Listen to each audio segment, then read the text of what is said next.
So I put out a joke tweet about how you need $20 million to retire. And a non-trivial amount of people responded to that and they go, yeah, I agree with you. And that's just completely insane. Isn't it bananas? I think a little bit of crypto is escapism to people. This is my lottery ticket to financial success. But that is a very dangerous mindset because you're going to do risky things to get to that number that you think you really need.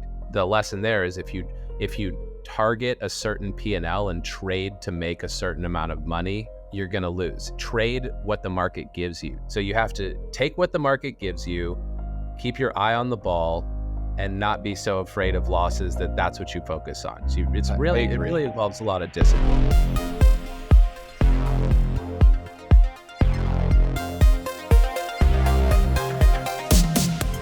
All right, welcome back to another episode of 1000X. We are filming this at the top of the market at 42K. It is the top for many reasons, but one of them is my engagement on my tweets this week. It's just been ridiculous. Jonah, I tweeted, most of my tweets are kind of tongue-in-cheek. I mean, I really hope nobody takes them as gospel or very, very seriously. I kind of just try to have fun on Twitter. You know, my real thoughts are here. Every now and then I'll post real thoughts to Twitter, but sometimes I just like watching what people do with, statements. And so I tweeted out, I mean, it's true, but not, it's true. But I tweeted out dog coin, animal coins right now, like dog with hat, cat with hat. They're like, I wish my mom could see me now. I mean, she can, ironically. She can. I'll send her the link. But I tweeted out that it's like being in a casino where the slot machine is 55% to win. You just abuse that button until it stops working, or until you get kicked out of the casino. I tweeted that basically at what I thought would be the dog top. You know what's crazy about this market? Like, everybody's a fucking genius now. Everybody knew that Solana was going to rip to the 70s. Everybody knew that dog Wi-Fi hat Sonic the Hedgehog was going to fucking make them rich, right? And when I look at can you like put some respect on the name? Sorry, dog with hat. Dog with hat. No, with. Dog with hat. There's dog no with hat. Dog with hat. It's with a hat. Yeah. You don't have a hat. I don't have a hat. Actually, I do have a hat. Nice. I got a hat. I guess the people watching on Spotify can't see this, but that's a good hat. It's a great hat. I got it. There's this restaurant at the top of a mountain in Puerto Rico called Aventura 4x4. You can only get there if you have a 4x4. I think the name speaks for itself. Do you have a 4x4 is the $1 million question. Of course I have a 4x4. Are you kidding? I drive a Ford Bronco. Sasquatch wild track package. Why would I drive anything differently? I mean, that thing is a beast. Comes with 32-inch stock tires. Avi, it's starting. I don't want it to feel frothy. I want this to be a nice, sustainable rally that gets us all rich for another 4x or 5xer. But man, this is frothy to me. There's no way this continues, Jonah. I mean, there's no way. I'm calling it now. One of the top signals is when you're sitting here with your buddies and you're giggling about the names of the coins that have just 100x'd in a week. Not 2x, not 5x, not 10x, not 50x.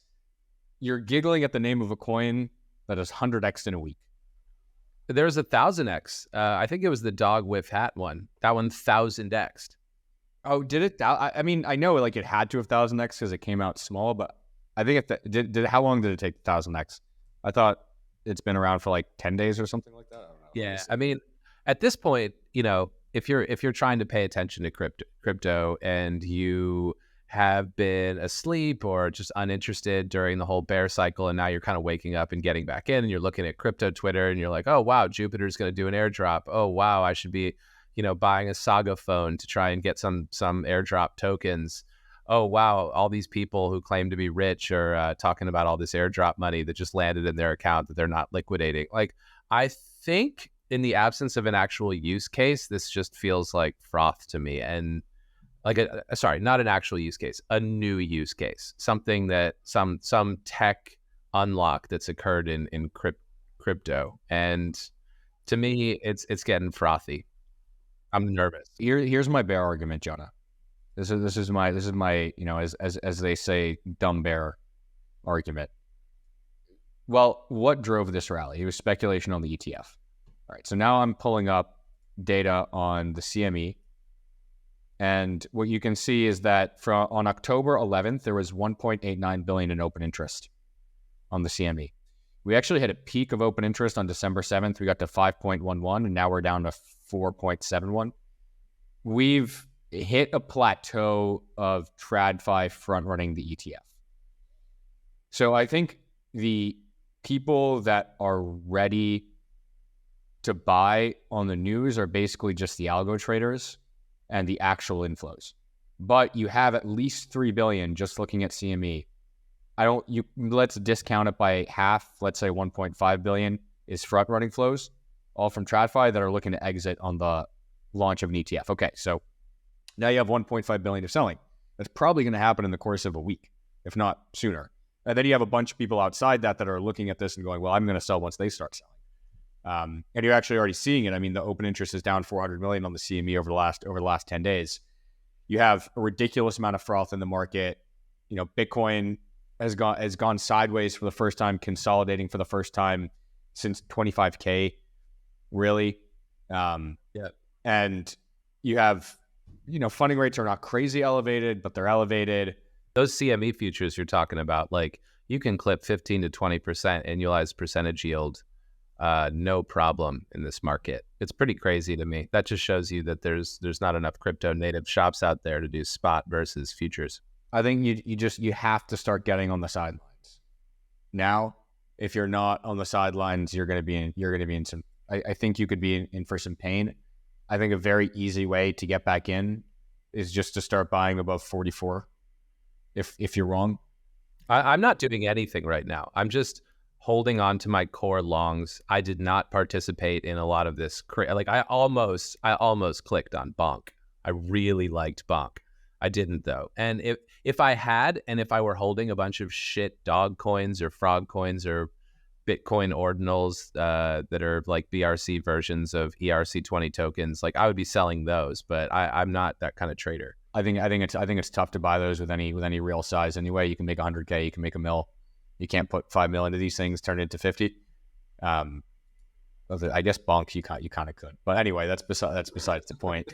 It's not, though, but sadly, it's not, and I didn't do it. But I mean, now is there are people out there that have very sophisticated models for tracking these meme coins. Okay, you have to understand that. I'm not kidding. There are people that scan the mempool for new contracts, see if liquidity is locked in whatever pools are published, compare against a database of all of the contracts that they know to be rugs, compare against a bunch of phrases that they know to be rugs, and then immediately snipe if it looks good.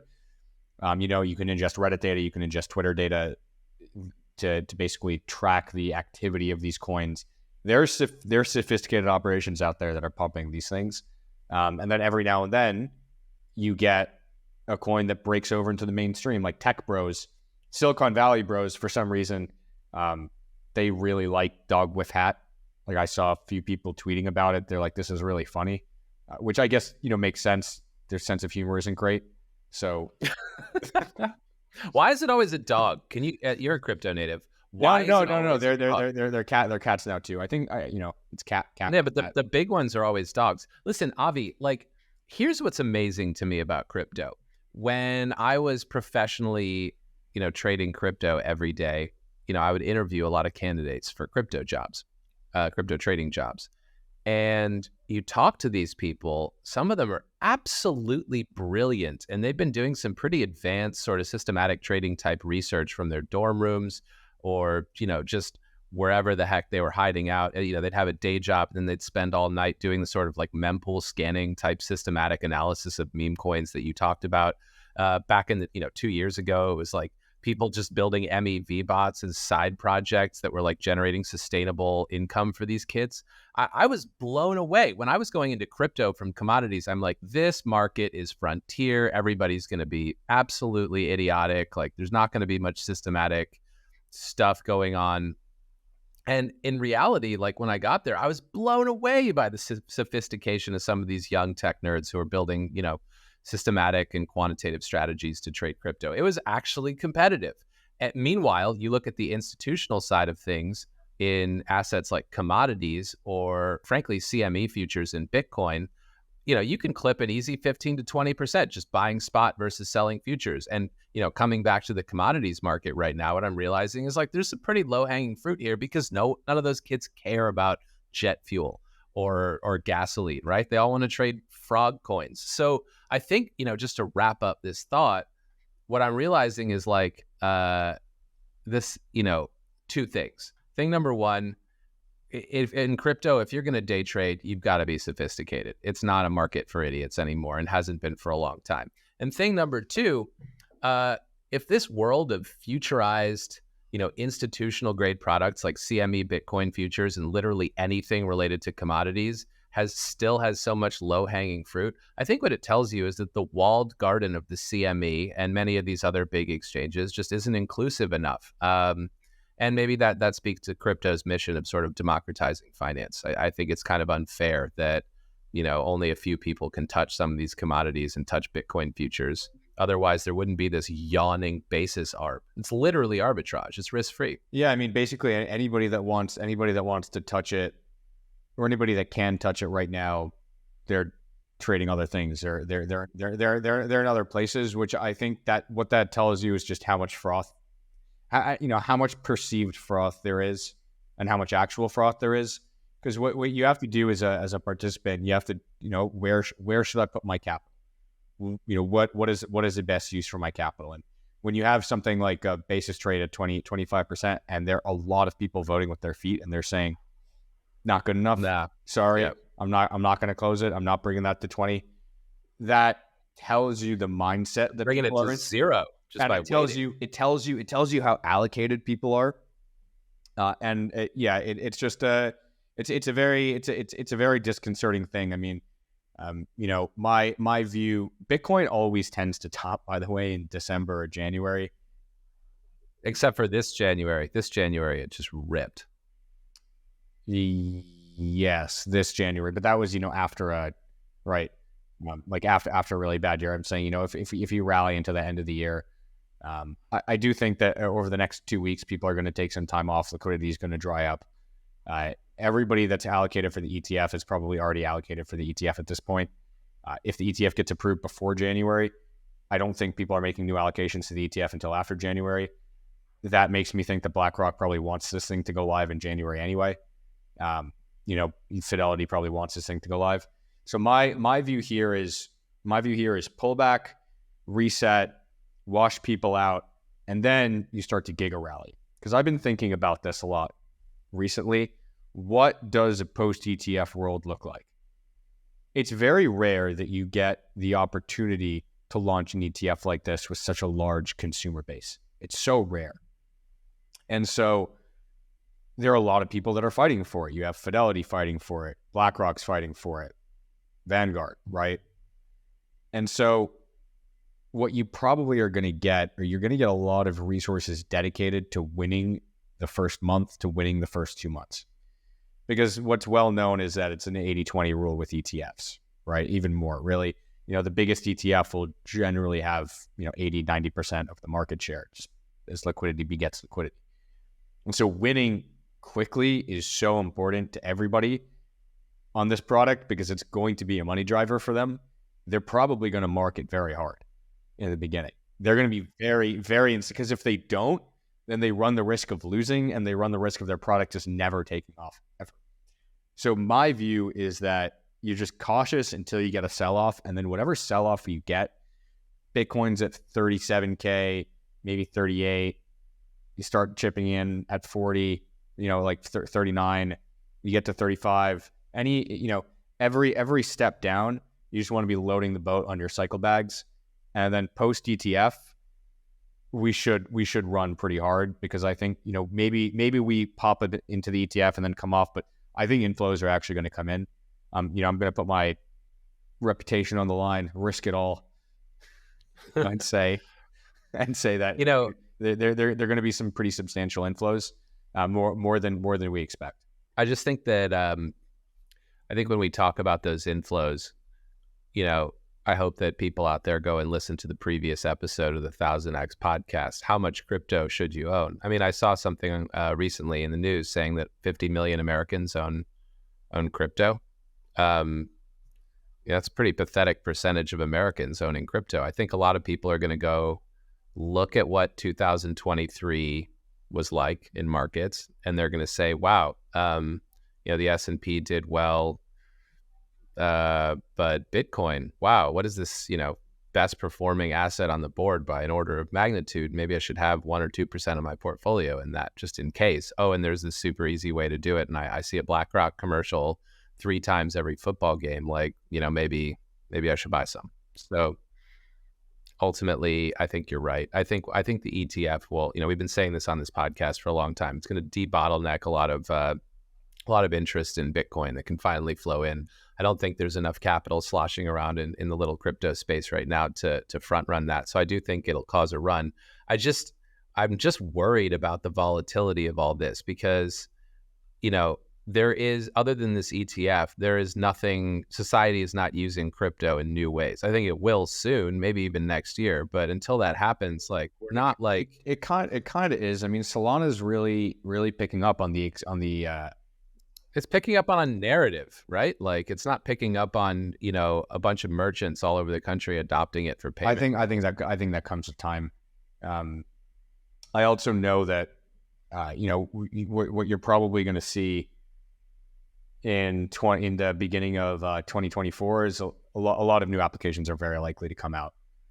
Just because I know Goldman's talked about, launching. We've talked about this on previous podcasts, but there are a lot of people that are talking about launching tokenized products right now, and I think that's going to be a driver. They're probably going to use public infrastructure. They're probably not going to use their own internal infrastructure for now, or at least a fork of public infrastructure. Yeah. And so, I think that's coming. And also, just the user experience of Solana has gotten so much better. Swapping tokens, navigating, storing your wealth. It's coming. And I think because it's actually quite nice and easy to use, merchant acceptance is also probably likely coming soon. Do you have a Saga phone, Avi? I don't. Did you pick one up? No, man, I'm married. I don't need to impress anybody with this crypto shit. I'm good. Got an iPhone, but like an iPhone mini, actually. Check it out. It's tiny. It's really light. The mini? Yeah. It's but okay. But yeah. I mean, at this point, like, I guess I'm kind of wondering, like, do we need a new use case spreading its tentacles into traditional worlds in order to sustain a crypto rally? Because no. I mean, all we need for Bitcoin. Here? Let me pose a question to you. Let's say in mid 2025, federal funds rate is 1. Yeah. Bitcoin's up or down? Look, you don't need to pitch me on being bullish Bitcoin. I'm literally so bullish Bitcoin I can't see straight. However, watching what ETH did during the course of this huge rally and how fucking spectacularly it underperformed has made me wonder, like, hey, could we end up in a world where Bitcoin just gasses higher because it has a true use case? And a lot of these other things, it's like... Yeah, that's a fair point on Ethereum. I think Ethereum is really in a really tough spot right now. I think that it will get a rally just out of... because I think the narrative, again, will be the ETH ETF that comes out, and that will happen. And you basically probably want to buy ETH BTC for a month or 2 months post that. But I think they're in just such a bad position because all these meme coins popping off on Solana have made people realize, they have made people go to other chains, and it's made people realize just how much better the user experience is on basically every other chain that exists, including all the L2s on Ethereum. And so I just think the propensity to launch products the types of people that are going to go over and build on Ethereum. It's just, I think the world is a lot less ideological on it. The crypto world is just so much less ideological. I think it's a very crypto native take. I mean, I think going back to the 80-20 rule you mentioned earlier, I'm not saying you're wrong. I'm just saying, like, okay, so if the ETFs that garner most of the attention in the beginning wind up dominating, why wouldn't it be that the chains that have garnered most of the attention in the beginning of crypto gain long-term adoption over the long run? Like, yeah, sure, using Solana is great. I'm sure Solana will be thriving for years, but like Ethereum might too. The NFT ecosystem is built entirely on top of Ethereum base, the L2, like there's tons of money getting pumped into that. That's on top of Ethereum. Ethereum's like the security layer for information, decentralized information. Just because it's getting left behind right now by one particular narrative, which is meme coins and degeneracy on Solana, like just because that's going on right now doesn't necessarily mean that it's like the new state of crypto, I just think that argument's tough when you're just not seeing a ton of innovation happening on ETH right now, and that if that's true, maybe you're right. I just thought you are. Fundamentally, they've fundamentally introducing L2s weakens the value proposition for Ethereum, because unless they really, really, really, really, really explode in the short term, without L2s, ETH would have seen a much higher burn. With L2s, it's just going to see a lower burn. And so basically what ends up happening is that it's a long path for transaction counts and user activity to catch up with throughput. Throughput has been jumping, and then it's like a slow grind for transactions to catch up. It's not an instant fill. And so because it's not an instant fill, what you do is you just drive fees lower and lower and lower and lower and lower. And a big part of the Ethereum narrative is people go and they watch the burn. And so that has just been taken out of. So then why should Solana rally? Solana fees are tiny. I think because Solana is deeply underallocated relative to Ethereum. Okay. You're making me want to sell ETH BTC. You're making me want to rotate a lot of my ETH into just Bitcoin. I mean, look, dude, I'd short this thing. The lows are 0.02, and that was the local lows, and that was like the depths of COVID. And then prior to the sort of like 2017 cycle, it was 0.02, and then man. If I'm looking at ETH right now, what I see is a very easy structured short where you can short here, stop out above 0.056, and you're probably looking for 0.04 to 0.045. And that seems like a really good trade. It's trending lower too. It's smooth. Yeah, it's trending lower. It's a time-based trade. I would close it on the Bitcoin ETF announcement. So I mean, I think it's a reasonably good trade. I mean, there's just not much interest right now in Ethereum, and I think it's going to be very hard to get that interest back until people are willing to, look at the next catalyst, and people start filing for the ETF more seriously. Here's a contrarian scenario for you. Let's say that ETH is just like chopping around, going sideways, or doing a Litecoin, like becoming something forgotten, while Bitcoin is just ripping. Will anyone care if an ETH ETF launches? Will they want to buy into it? Like an ETF isn't necessarily a bullish catalyst. It's a bullish catalyst for something that people want but can't easily get. I think it's a short-term bullish catalyst. Okay. The ETH futures ETF was a catastrophe for what it's worth. I think the futures ETF is just a bad product, right? Yeah, we agree.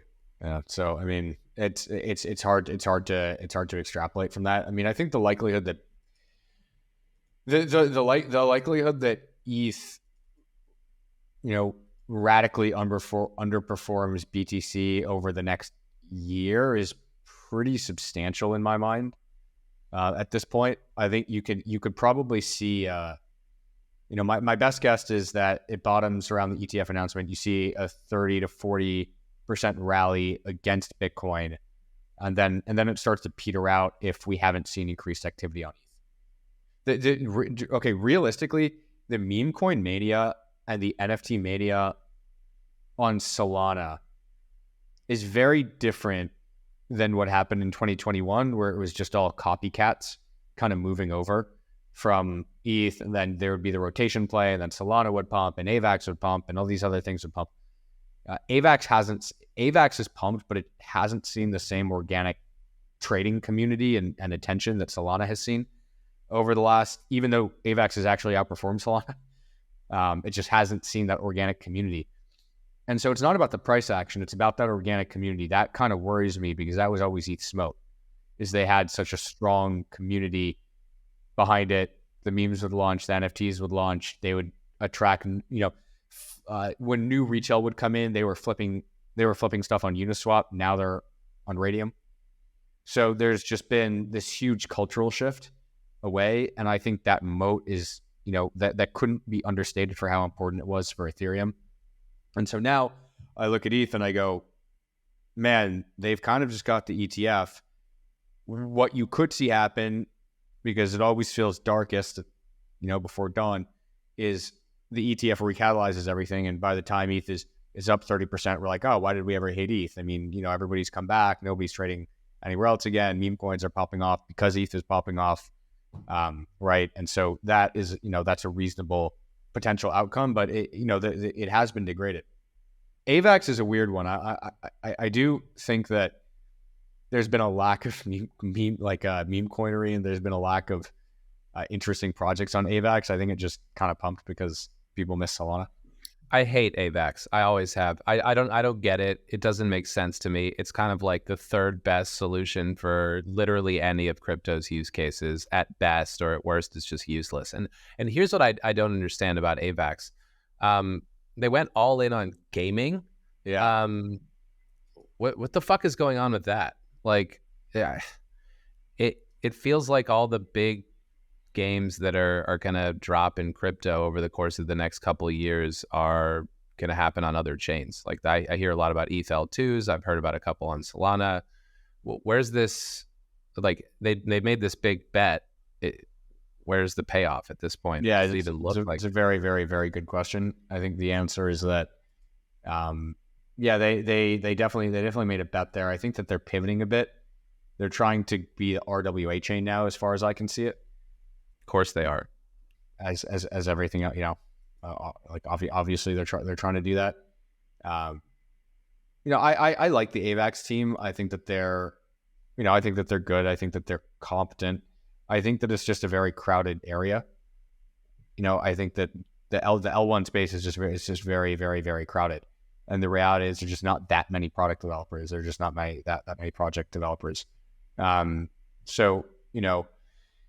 I view AVAX, Matic, all these other L1s outside Solana and ETH, is they're going to be good trades at some point. You can always trade them, right? Just look for when they're underallocated, look for when they're shorted, look for what's correlated to the main runner, look for where transaction counts are trending up. But yeah, long term, I'm just not super instructive on them. Me neither. I mean, I'm trying to think long term as well. Like, I agree, you might get some volatility. If you're paying close attention, you could probably clip a few nice trades out of it. But I'm kind of, in terms of long term, like 2 to 5 years, I'm pretty much ready to give up on AVAX, on Near, and I wouldn't give up on Matic. To me, that's more of an L2. But like at this point, I think the big alt L1s are probably not that necessary anymore. You have the monolithic solution, which is Solana. You have the slightly more decentralized, bit clunkier, but possibly more secure solution called ETH. And, I think ETH will be the RWA chain, frankly. Like, why would AVAX be the RWA chain? Doesn't make any sense. One reason specifically is for RWAs, they need a lot more hand-holding, right? So if you want a lot more security too.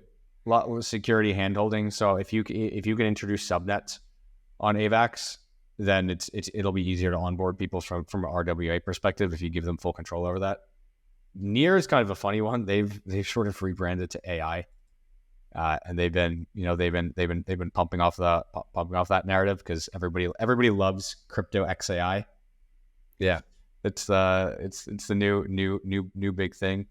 I don't know, Jonah. I'm curious. As somebody that used to run trading over at Cumberland, like what trading strategies? Because you also you're a programmer, you're a developer. Like what trading strategies would you be thinking about developing right now? Like what is there anything that you saw that worked last bull market, or work when things are ripping? Yeah, I mean, basically, I would try to bucket things into similar categories, bucket tokens into similar categories, and then just play the catch up. So you could just basically take all of the L1s, and when a certain percentage of the market cap of your basket has rallied a certain amount, then you can just place long bets on the rest of it.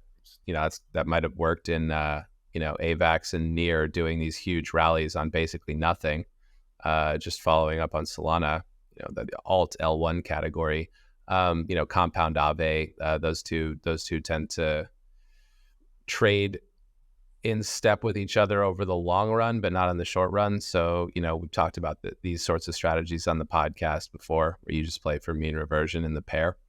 In terms of like broader trading strategies, basis, like, obviously if you're retail and you're sitting at home, maybe you can't even touch futures, but even if you can, it's hard to really scale that trade. But at the institutional level, I don't know why there aren't 150 new companies coming in, buying spot and selling futures with institutional capital. Can you lever up that trade easily? Yeah, you can. And it's just arbitrage. It's a little bit harder when basis is negative, because then you have to borrow coin to short. But right now it's literally like you buy the coin, you sell the future, and selling the future, they make it easy for you. That's what the CME is there for. So, there's that. That's not a very systematic trade, although there's some math and more involved thinking and when and where to scale into it, other than just like, oh, the basis is high, I'm going to sell. Like, you leg into it with some discipline and some models and some systematic rigor. What are the models like? What are you looking for? You're looking at historical intraday ranges, intra-week ranges, intra-month ranges, and then you're sort of trying to say like, hey, if we're at one of these, define your extreme. This is where we've decided to add a certain amount of dry powder and deploy it into basis. And like, obviously I'm not allowed to disclose anything about DRW's trading strategies, but this is just how anyone should think about a risk-free cash and carry trade. You don't want to blow your entire wad when basis is widened out from 0% to 1%. So you kind of want to think about, hey, how wide a range has this thing traded in the past? And maybe let me set some rules for myself, maybe even back test them. The back test is going to look great, obviously, because it's risk-free arbitrage. Yeah. So, that's a trade that I'm surprised more institutions aren't doing right now. One thing I always think about when I'm running these types of trades is when you go on the short leg on CME, or let's say you're short leg on Binance or OKX or anywhere else where you're trading a future, you're always going to be constrained by the fact that you're always going to be constrained by the fact that you might get blown out on the leg that you have leverage with, right? So for example, I have $10 of BTC. I post $5 of collateral to go short that BTC, or I use that BTC as collateral and I'm, short against it. You sometimes can do that depending on the exchange. Sometimes you can't. You have to manage that leverage really effectively. But if you have a no liquidation account, like what Alameda had, in theory, you can just print infinite money. Right? Because there are coins out there that, there are coins out there that would have 200%, They literally did 300%. print infinite money. They printed FTT, yards and yards of it. But like how like the losing money should be a completely foreign if you have a no liquidation account in crypto, losing money should be a foreign concept to you, because all you do is you just buy the underlying scam asset. Like, you short the future against it, and sometimes you see blowouts of 100%, right? And then it'll come in and you'll make 100% in a month. You're like, wow, that was simple and easy. Wow, collected some nice funding there. Yeah, I mean, a no liquidation futures account. It's amazing, Avi, just how much of trading boils down to having a lot of VAR and not getting stopped out. Like some of the air quotes best traders I've ever met in my entire career, and these are guys with hundreds of millions of dollars in their bank accounts, or in a couple of cases billions. Like, they're not really doing anything that much more complicated than hanging on while everyone else can't, right? And how did they get there? Yeah. Maybe some political savvy. Maybe they were actually doing something smart in the beginning of their careers, and their investors backed them with no stop out type funding. Or maybe that's Sam Bankman-Fried and his Alameda crew of misfit clowns for a little while until they fucked even that up. I don't know, man. VAR is so important. VAR is so important. Just so, to anyone who's listening right now, stay in the trade. Don't get thrown off the mechanical bull. The one tweet that I sent out this week that kind of, it made me laugh, but it was almost concerning to see. So I think I'm going to write a tweet thread about this just because of how concerning it was to me. So I put out a joke tweet about how you need $20 million to retire. And a non-trivial amount of people responded to that, and they go, yeah, I agree with you. And that's just completely insane. Isn't it bananas? You don't. It's really about your lifestyle. And there are so many people that live happy, good, successful, productive lives, never making more than 100K a year, never making more than even like 75K a year. And that's, I think a little bit of crypto is escapism to people. This is my lottery ticket to financial success, but that is a very dangerous mindset, because if you sit there, like, let's say you have 250K and you sit there and you go, I need 20 million.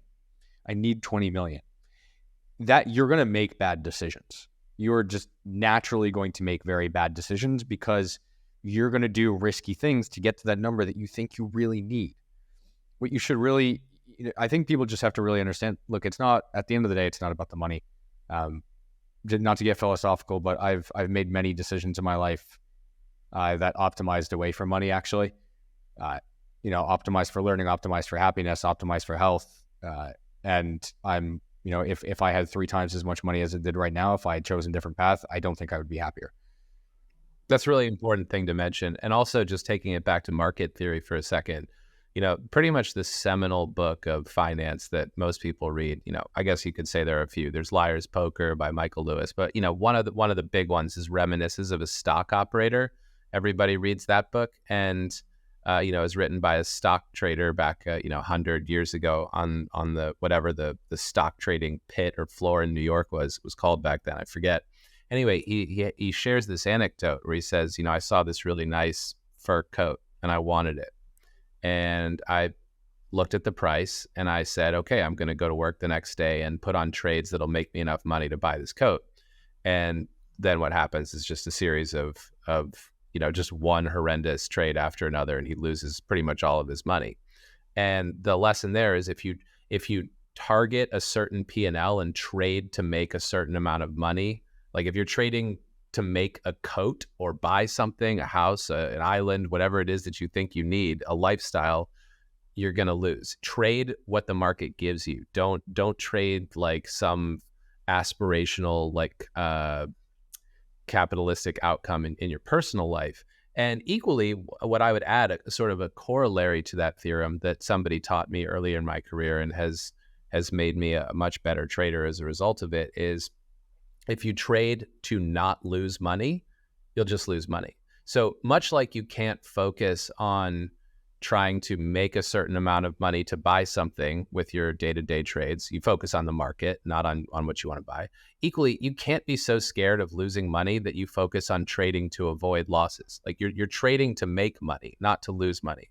So you have to take what the market gives you, keep your eye on the ball, and not be so afraid of losses that that's what you focus on. So it really involves a lot of discipline. And I think once a month in this market, there comes a trade where you look at it and you go, this is so obvious, and then you take it and you size it correctly. You never want to size it where you can blow yourself up. And the reality is that a lot of people want those quick hits, they want those quick wins because they see everybody else getting them, and sometimes you can, right? Sometimes you find a dog with hat and you put in $1,000 and it turns into 200,000. But those opportunities don't come along very often. You can't force those opportunities. A lot of people see that and they go, I really want to find the next one. Sometimes there is no next one. Yeah, and if you go try to 100x your 200K that you just made on dog with hat on the next thing, you'll probably fail, right? Like you said, you can't make money out of thin air. So I guess one other thing, Warren Buffett had this great quote. He said, most people want to get rich quick, and people just can't get their heads around getting rich slow. He's really right? Like you kind of have to be comfortable like making incremental gains sometimes if there's not a huge swing to take, and you can't always just get rich quick. But to your point about what it takes to live and to retire, if your goal is to trade crypto until you can have 20, 30, 40 million dollars and then retire with, $1 to $2 million a year of expenses, living La Dolce Vita in like New York or Paris or something. Like, yeah, maybe that's how much it takes. But like, I don't think crypto should be anybody's ticket to that, or certainly not anybody who's trying to actually get it right, as opposed to, people who are just playing the lottery. Yeah, I also think that you just need to understand what actually makes you happy, right? What makes you happy? Is it playing the game? Is it winning the game? Is it the money? Is it what it affords you? And then at a certain point, just recognize that everybody's on a hedonistic treadmill, but it's actually quite easy to step off. You just have to have perspective on it, right? So, I know for myself, for example, I could keep going until I can buy 747. Do I want to? I mean, honestly, no. I'd rather wake up in the morning. 747s are pretty cheap now. I saw one at Burning Man. How much do they go for? 787. That's what you want. Said the Dreamliner. Yeah, exactly.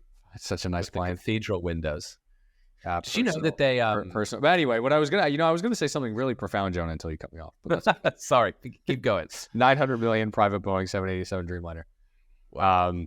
Yeah, that's maybe too expensive. But I was gonna say is, I'd prefer to have my health. I'd prefer to have my happiness, because I think that some levels of success, they require sacrifice.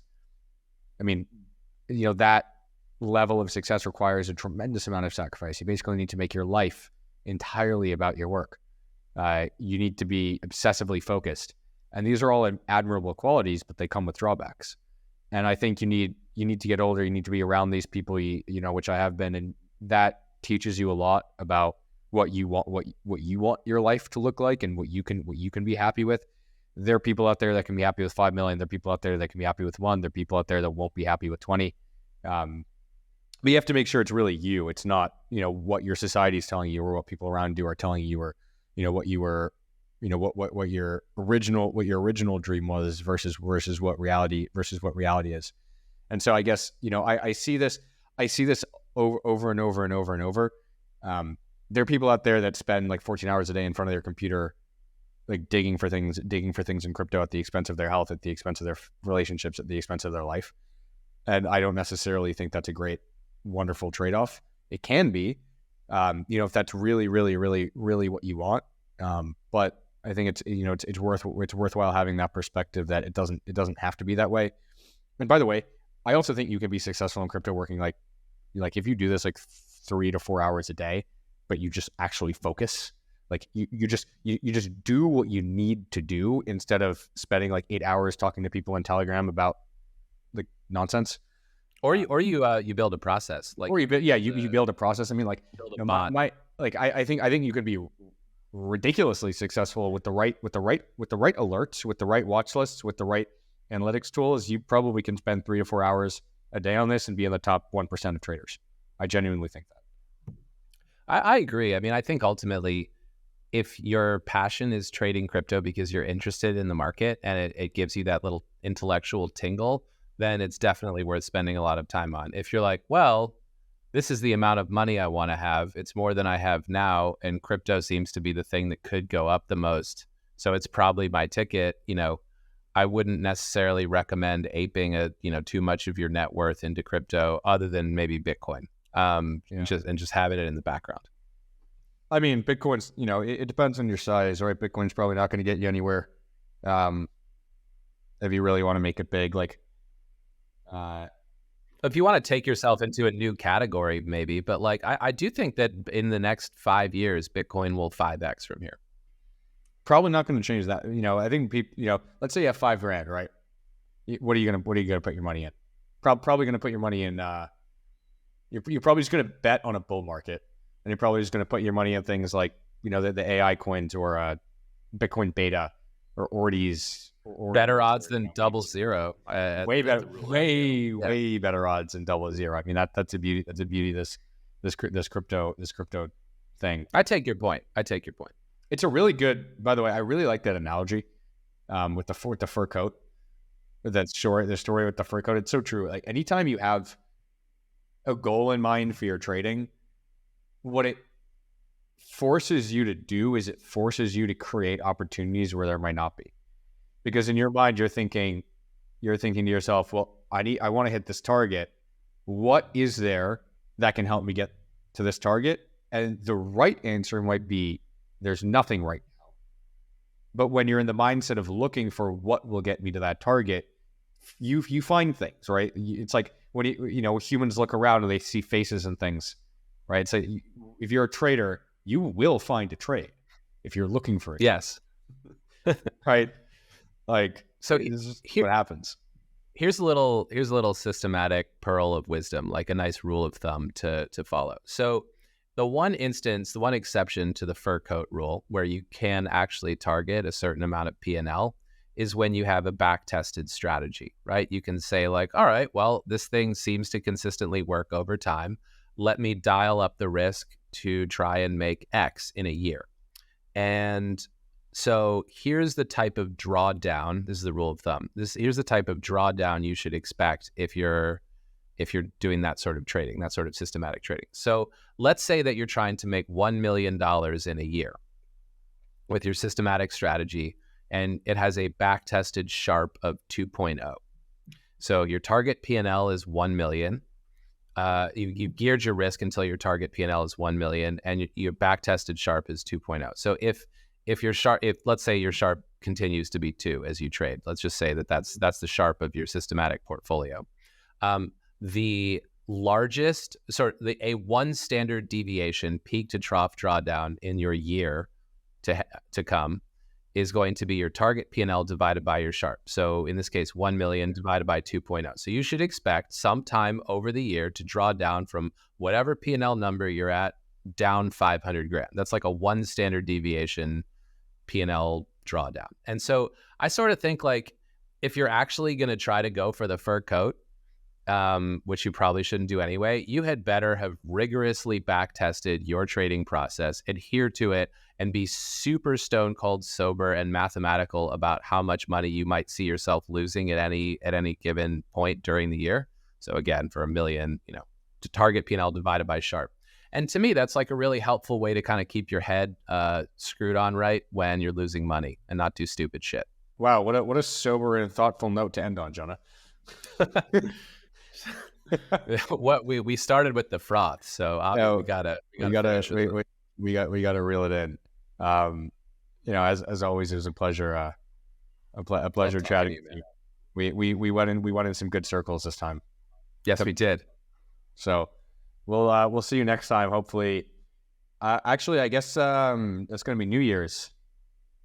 So we might push it until the new year. So this might be the last podcast for the new year, but. We'll see you guys soon, and we'll keep bothering everybody on Twitter keep pissing people off. And if you're upset or angry or you're feeling kind of bummed out this holiday season, just tweet some angry shit at Avi. He takes it really well. Just troll him. Yeah, I'm better at handling trolls than Jonah. Yeah, I can't take it. I suck. None of this is investment advice. It will never be investment advice. I'm bad at investing.